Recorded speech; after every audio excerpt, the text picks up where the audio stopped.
Bonjour tout le monde et bienvenue dans notre nouvel épisode.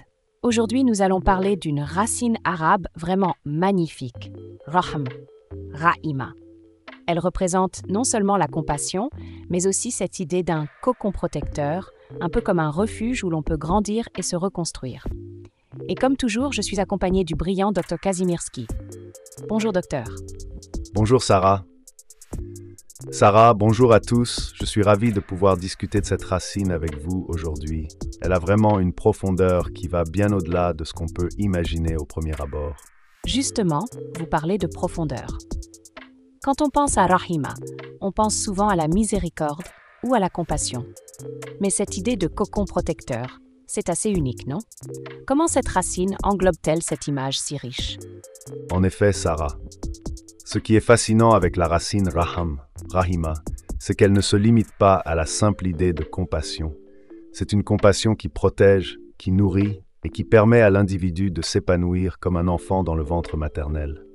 Cette racine fait référence à un amour inconditionnel, un lieu sûr où l'on peut se ressourcer face aux difficultés du monde extérieur.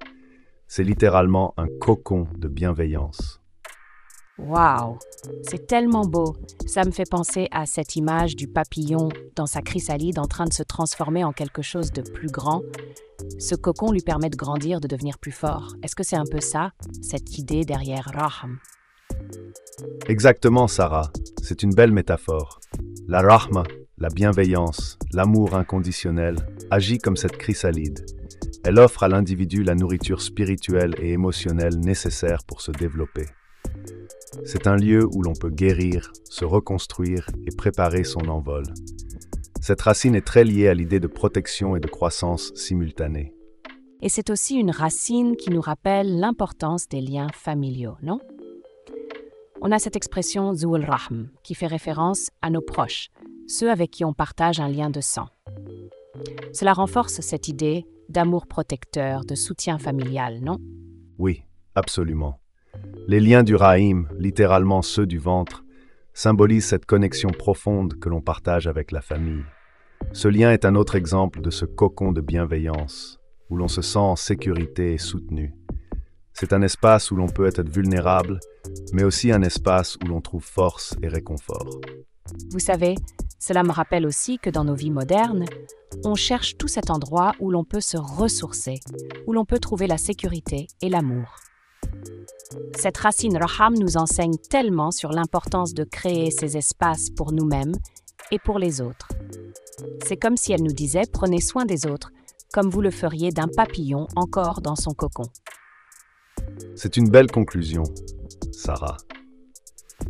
La racine Rahama nous montre que la compassion et la bienveillance ne sont pas seulement des actes ponctuels, mais un état d'être, une manière de créer des espaces où chacun peut s'épanouir en toute sécurité. Cultiver cette qualité dans nos vies quotidiennes peut vraiment transformer la manière dont nous interagissons avec les autres et même avec nous-mêmes. Merci infiniment, Dr Kazimierski.